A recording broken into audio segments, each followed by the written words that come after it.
My name is Bruce Rutherford, and welcome to Common Sense for America. In 2009, I read Thomas Paine's pamphlet, Common Sense. He argued that the 13 colonies should be independent from the English crown and should form their own separate country. But I was inspired to write my own pamphlet, which I called Common Sense for America. So what I hope to do in this series of podcasts is to discuss with you those various principles and how they could make our country better. Let's start with the Declaration of Independence of 1776. Now, Thomas Paine wrote and published his Common Sense pamphlet in January 1776. The Continental Congress, the Second Continental Congress, was convened later that year. And the Congress asked John Adams and Benjamin Franklin to form a committee to write a Declaration of Independence. Those two immediately went to Roger Sherman of Connecticut and Robert Livingston of New York and asked them to join the committee. Then Franklin and Adams went almost hat in hand to beg Thomas Jefferson to be a part of the committee. Jefferson was widely recognized as the most well-educated man in the Continental Congress. He was also known to be a very poor public speaker, but an extraordinary man of letters, a man who could put words on paper better than anyone else in the Continental Congress. Adams and Franklin wanted him to be the primary draft person for the Declaration of Independence. Now, they told him that everything that he drafted would be subject to review by the committee, which would in turn be subject to review by the Continental Congress. So Jefferson entered into this with some constraints and some trepidation, but he took the task upon himself, and ultimately he and the committee produced for the Continental Congress what I would say is the most famous political document ever produced, certainly the most important political document after the Constitution produced for the United States. A lot of people don't realize that when the Second Continental Congress endorsed the Declaration of Independence and published it, only about 1/3 of America wanted independence from the English crown. About 1/3 wanted to remain loyal to the English crown, and they were considered loyalists, whereas those who wanted independence were considered patriots. And about one the population didn't care one way or the other. And so it was quite controversial. And understand that the movement for independence it was not throughout the 13 colonies. It started in Massachusetts, and specifically in Boston. It started with Samuel Adams, to a lesser extent his cousin John Adams. Adams and Hancock were considered by the British master smugglers. And before they were considered revolutionaries, they were considered organized crime members. But they were arguing for independence, and they made most of their living by smuggling. John Hancock never touched the goods himself, but he made a fortune in smuggling. And so the roots of the revolution were very, very localized in Boston and in Massachusetts, and certainly didn't spread beyond Philadelphia until long after Breed's Hill, which we call Bunker's Hill, long after the Battle of Breed's Hill. And it was shortly after that battle that the Declaration was published. I made a special pilgrimage to Boston to walk the Freedom Trail, to see where Hancock lived, to see where Paul Revere's silversmith shop was, to see the Red Dragon Inn where these guys would meet and conspire together. They were considered criminals by the British, but they considered themselves patriots in response to what they thought was taxation without representation, to the heavy hand of the English crown on them, where they thought the colonies had no voice whatsoever in their laws and in the enforcement of the laws. And they were right about that. It was very clearly right about that. And King George could have taken a lighter hand with the colonies and avoided the whole mess of the revolution, but he chose not to. He wanted money to pay for the 7 years French and Indian Wars.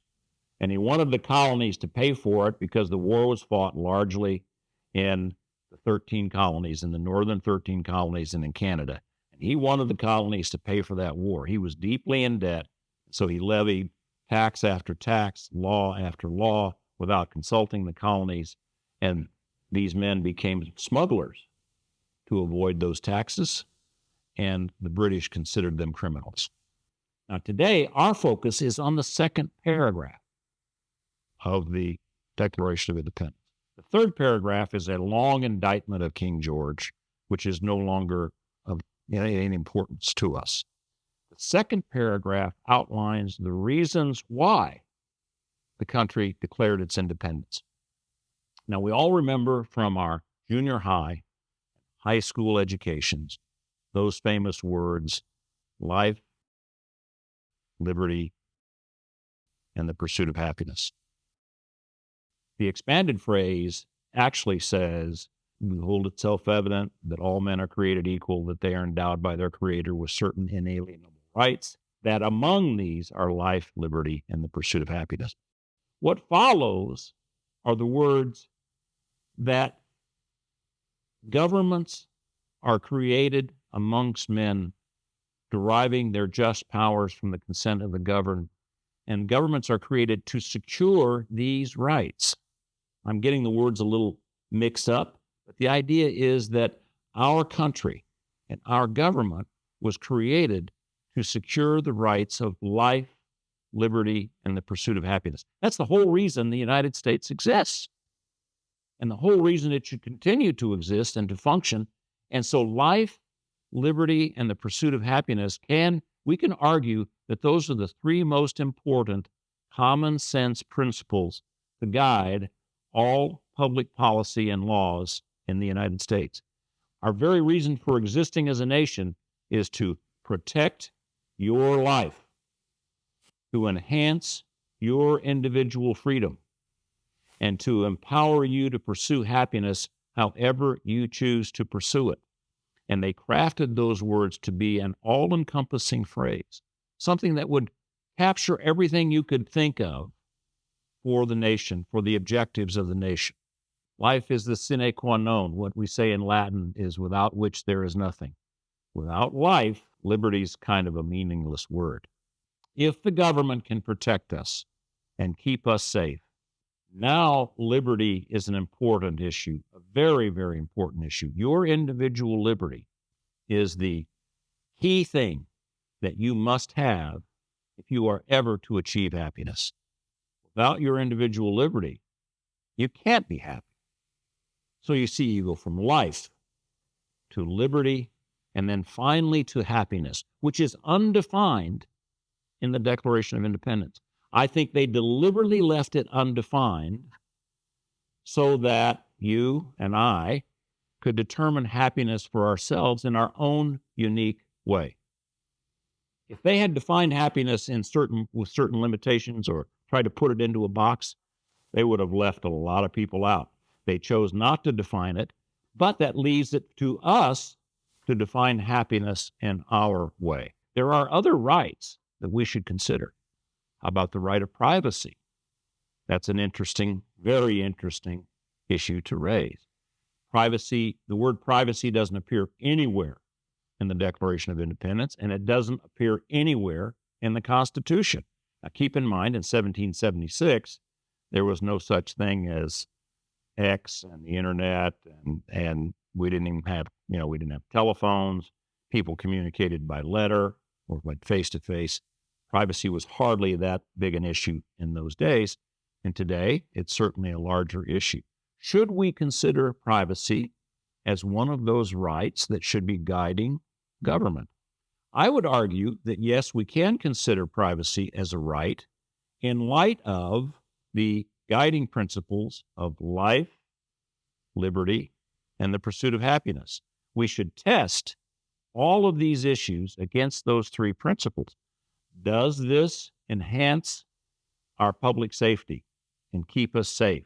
Does it enhance our individual liberty? And does it enhance our ability to pursue happiness in whatever way that we wish? In my opinion, we should look at all issues in light of these three measurements. Now, we may say abortion is a right that has to be considered. Very controversial today. How would we consider that in light of life, obviously? Liberty, we are talking about the liberty of a woman, and whether or not she has the right to bear a child or not, or must bear a child. And finally, we're talking about the pursuit of happiness. I can't imagine an issue more directly involved in the pursuit of happiness than the issue of abortion. Whether, no matter which side you're on, happiness is a critical issue there. So these are principles, common sense principles by which we can evaluate and determine how we want to proceed with all issues of our government, laws and policies. The Declaration of Independence does not mention responsibilities. I believe the founders and the drafters of the Declaration of Independence thought of these responsibilities, but they thought they were so obvious that they need not be mentioned. Now, the most obvious one in 1776 was the responsibility to be self-reliant. Keep in mind, 1776, the nation is about 4 or 5 million strong. Almost everyone was an immigrant to the 13 colonies. No one crossed the Atlantic thinking that someone was going to help them in the crossing or help them when they got here. They were all undertaking this dangerous, arduous journey, adventure, without any expectation of any help. They were very, very self-reliant.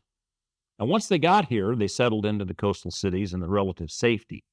But soon, many of them went right into the wilderness to carve a farm out of the woods and the wilderness, to establish a trading post near a river ford or a crossing, to establish small villages where farmers could gather to trade their goods and gather for some protection.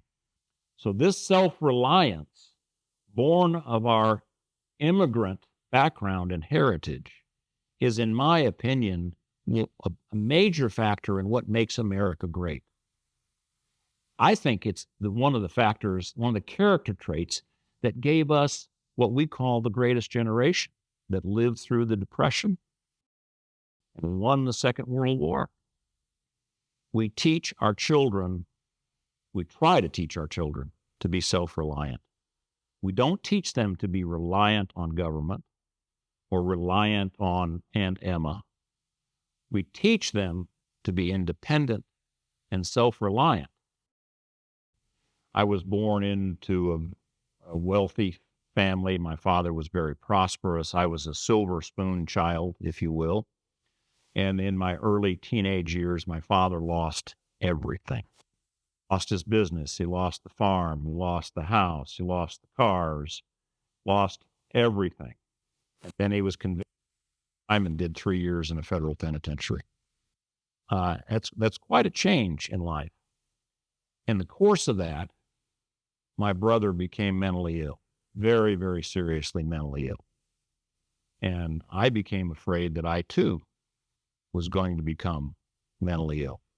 So I was worried all my life that I was going to end up like my father, broke and dishonored, or mentally ill like my brother. I'm married. I had 2 children.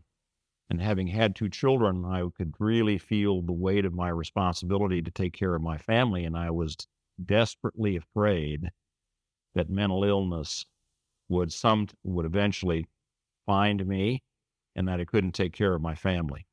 I remember when my children were very young, my PTA organization coached my wife and I to make sure that our children were 98% independent when they graduated from high school and hopefully went off to college.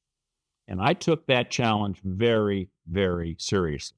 And believe me, it could be very frustrating at times. But even now, we teach our children to be self-reliant, And we should have, as a government, policies that encourage and enhance self-reliance.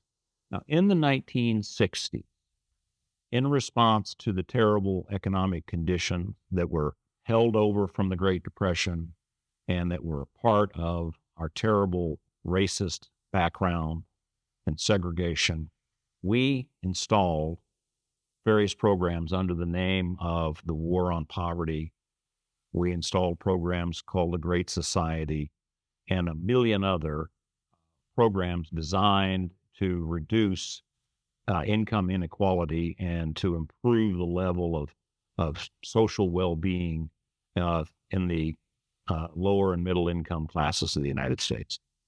A lot of these policies, although all were very well intended, a lot of these policies ate away at the issue of self-reliance.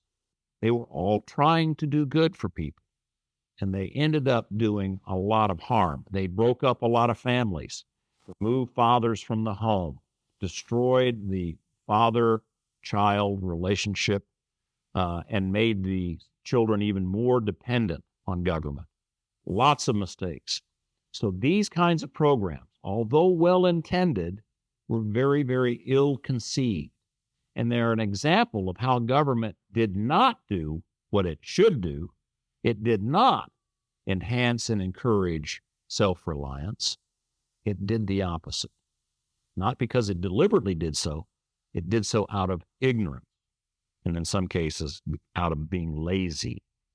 So this is the kind of thing that we should pay attention to. And I would argue that we now have 4 key common sense principles to guide the United States in its policies and its laws: life, liberty, happiness, and self-reliance. Think about these things not as a partisan political person, but as a patriot. Discuss them with others, debate them back and forth. And if you just think about these things, I don't ask that you agree with me, but if you think about these things, I think you will approach many of the issues that we face today in a different light, with a different perspective. Now, thank you so much for being with me on the first issue, the first episode of Common Sense for America. In the next episode, we're going to address our immigration crisis at the southern border. Until then, God bless you and God bless America.